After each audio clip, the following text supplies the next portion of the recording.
வணக்கம். பைபிளை முழுவதுமாக வாசிக்கும் நம் லட்சிய பயணத்திற்கு உங்களை அன்புடன் வரவேற்கிறேன். இன்று நாம் 2 குறிப்பேடு 35வது வாசிக்க இருக்கிறோம். இதுவரை நாம் மொத்த நூல்களில் 33.72% நூல்களை வாசித்து முடித்துவிட்டோம். இன்னும் சில நூல்களை முடித்தால் நம் பயணம் வெற்றிகரமாகும்.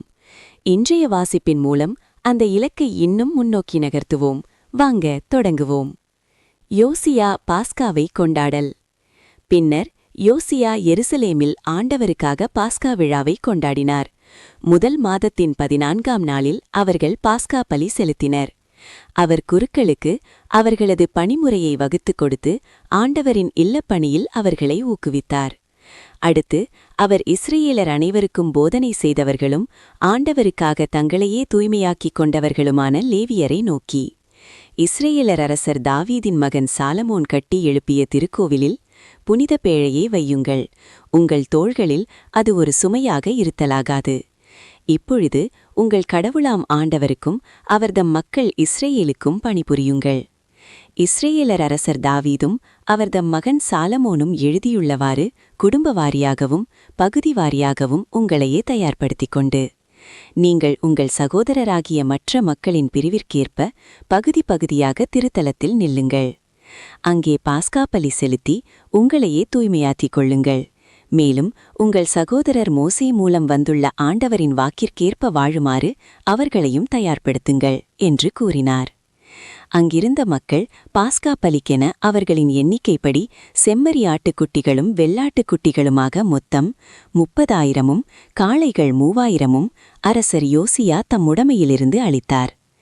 அவருடைய தலைமை அலுவலர் மக்களுக்கும் குருக்களுக்கும் லேவியருக்குமாக தன்னார்வ காணிக்கை அளித்தனர்.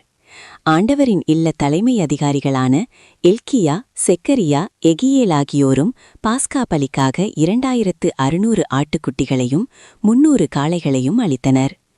மேலும் கொனானியா, அவன் சகோதரரான செமாயா, நெத்தனியேல், லேவியர் தலைவர்களான அசபியா, எயியேல், யோசபாத் ஆகியோரும் லேவியருக்கு பாஸ்கா பலிக்கென 5000 ஆட்டுக்குட்டிகளையும் 500 காளைகளையும் அளித்தனர். அரசரின் கட்டளைப்படி குருக்கள் அவர்களுக்குரிய இடத்தில் நிற்க, லேவியர் தங்கள் பிரிவின்படி காத்திருக்க பாஸ்கா பலி தயார்படுத்தப்பட்டது. அவர்கள் பாஸ்கா பலிக்குரிய ஆட்டுக்குட்டிகளை வெட்டினர்.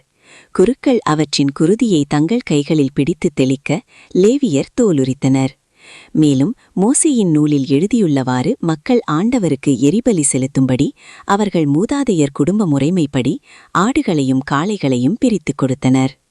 பின்னர் அவர்கள் பாஸ்கா ஆட்டுக்குட்டியை திருச்சட்ட முறைமைப்படி தீயில் வாட்டினர். புனித காணிக்கைகளை பானைகள், சட்டிகள், கொப்பரைகள் ஆகியவற்றில் சமைத்து மக்கள் எல்லாருக்கும் விரைவாக பகிர்ந்தளித்தனர். இவ்வாறே தங்களுக்காகவும் குருக்களுக்காகவும் பாஸ்காவை ஆயத்தம் செய்தனர். ஆரோனின் மக்களான குருக்கள் எரிபலியையும் கொழுப்பானவற்றையும் இரவு வரை செலுத்தியதால் லேவியர் தங்களுக்காகவும் ஆரோனின் புதல்வர்களான குருக்களுக்காகவும் ஆயத்தம் செய்தனர். மேலும் ஆசாபின் வழிமரபினரான பாடகர் தாவீது, ஆசாப், ஏமான், அரசரின் திருக்காட்சியாளர் எதுத்தோன் ஆகியோரின் கட்டளைக்கேற்ப தமக்கு குறிக்கப்பட்ட இடத்தில் நின்றனர். வாயிற்காப்போர் ஒவ்வொரு வாயிலிலும் நின்றிருந்தனர். அவர்கள் தங்கள் பணிமுறையிலிருந்து வழுவவில்லை. ஏனெனில் அவர்கள் சகோதரரான லேவியர் அவர்களுக்காக பாஸ்காவை ஆயத்தம் செய்தனர். பாஸ்காவை கொண்டாடுதல், ஆண்டவரின் பலிபீடத்தில் எரிபலிகளை செலுத்துதல் ஆகிய அவரது வழிபாட்டு முறை அனைத்தும் அரசர் யோசியாவின் கட்டளைப்படி அந்த நாளில் ஆயத்தம் செய்யப்பட்டன. அங்கிருந்த இஸ்ரேல் மக்கள் எல்லாரும் அப்பொழுது பாஸ்கா திருவிழாவை கொண்டாடிக் கொண்டிருந்தனர். அன்று முதல் புளியாத அப்ப திருவிழாவையும் 7 நாள்கள் கொண்டாடினர். இறைவாக்கினர் சாமுவேல் காலம் தொட்டு இன்று வரை இஸ்ரேலில் இதுபோன்று பாஸ்கா திருவிழா நடைபெற்றதில்லை. யோசியாவும் குருக்களும் லேவியரும் அங்கிருந்த யூதா இஸ்ரேல் மக்கள் எல்லாரும் எருசலேம் வாழ் மக்களும் பாஸ்கா விழாவை கொண்டாடியது போல் இஸ்ரேல் அரசர்களில் எவரும் கொண்டாடியதில்லை. யோசியா ஆட்சியேற்ற 18ஆம் ஆண்டில் இப்பாஸ்கா விழா கொண்டாடப்பட்டது. யோசியாவின் இறப்பு. இவையாவும் முடிந்த பின், அதாவது யோசியா திருக்கோவிலை ஒழுங்குபடுத்திய பின், எகிப்திய மன்னன் நெக்கோ யூப்பரத்தீஸ் ஆற்றின் பகுதியில் இருந்த கர்கமீஸ் என்ற இடத்திற்கு படையெடுத்து வந்தான். யோசியாவும் அவனை எதிர்கொண்டு சென்றார். ஆனால் எகிப்திய மன்னன் அவனிடம் தூதரை அனுப்பி, யூதாவின் அரசே, உமக்கும் எனக்கும் என்ன? இன்று நான் உமக்கெதிராக படையெடுத்து வரவில்லை. மாறாக வேறொருவனுடன் போரிடவே நான் செல்கிறேன். நான் இதனை விரைவாக செய்ய வேண்டுமென்று கடவுள் கூறியுள்ளார். என்னோடு இருக்கும் கடவுளை எதிர்ப்பதை நீர் நிறுத்துவீர், இல்லையெனில் அவர் உம்மை அழித்து விடுவார் என்றார். ஆயினும் யோசியா தம் எண்ணத்தை மாற்றிக்கொள்ளாமல் மாறுவேடத்தில் அவனோடு போரிட சென்றார். நெக்கோ மூலம் வந்த கடவுளின் வாய்மொழியை கேளாமல் மெகிதோ பள்ளத்தாக்கில் அவனோடு போரிட சென்றார். அரசர் யோசியாவின் மேல் வில் வீரர் அம்பையே அவர் தம் அலுவலர்களை பார்த்து, என்னை உடனே அப்புறப்படுத்துங்கள், ஏனெனில் நான் பெரிதும் காயமடைந்துள்ளேன் என்றார். அவருடைய அலுவலர்கள் அவரை தேரிலிருந்து இறக்கி அவரது 2ஆம் தேரில் ஏற்றி எருசலேமுக்கு கொண்டு வந்தனர்.